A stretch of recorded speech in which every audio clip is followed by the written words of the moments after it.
Hi, it's John Carlini again, and here's another of our series of quick guitar tips. I'm going to show you an arpeggio. What's an arpeggio? Well, the great guitarist George Van Eps called a chord a frozen arpeggio, and he called an arpeggio a melted chord. So the arpeggio is the notes of the chord played individually, one after another, and the air conditioning is just going to kick on. Okay. So maybe you raise it one level. Yeah. Thank you. 95. Wow, right? To 95. So here's a G major arpeggio, and you have to memorize it. So here it is. You put your middle finger on G on the 3rd fret, 6th string. And then your index finger on B on the 2nd fret of the 5th string, and your 4th finger on D, which is the 5th fret of the 5th string. And then you're going to go with your pinky all the way up to the 10th fret, G on the 5th string.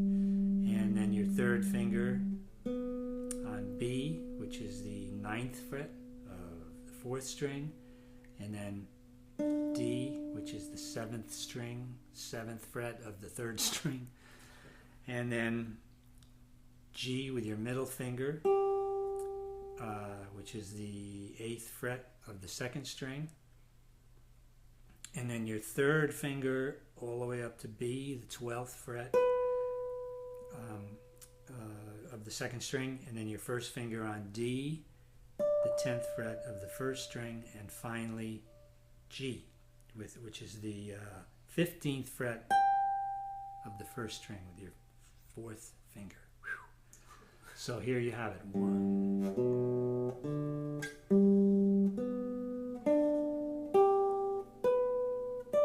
And of course you have to descend the same way you ascend.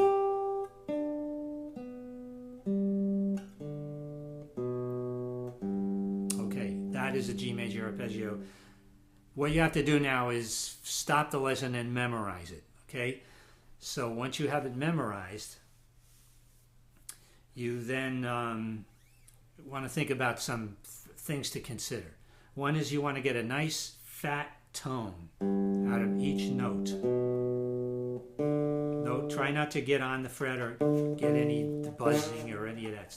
So you want to get nice fat tones and play them legato. Legato means one note smoothly flowing into the next note. And this is going to be a problem here, getting from this note to that note without it sounding like this. You don't want that. You want to try to eliminate as much extemporaneous noise as you can. And the same with this one.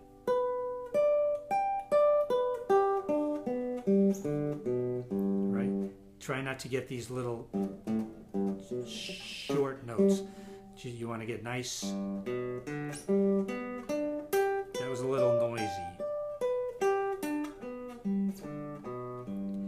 It helps you to be able to move quickly.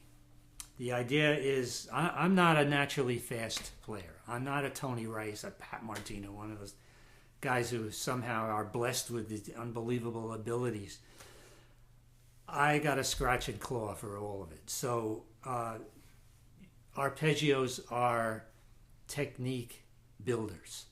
Yeah, they're boring. Yeah, they're work. They're like eating your vegetables. But what can I tell you? You will benefit from them. So this is already getting into a long lesson, and there's going to be a second part of this. So memorize that and think about that. One more thing. Try to distribute your energy so that your energy is going literally in karate terms from your solar plexus to your fingers.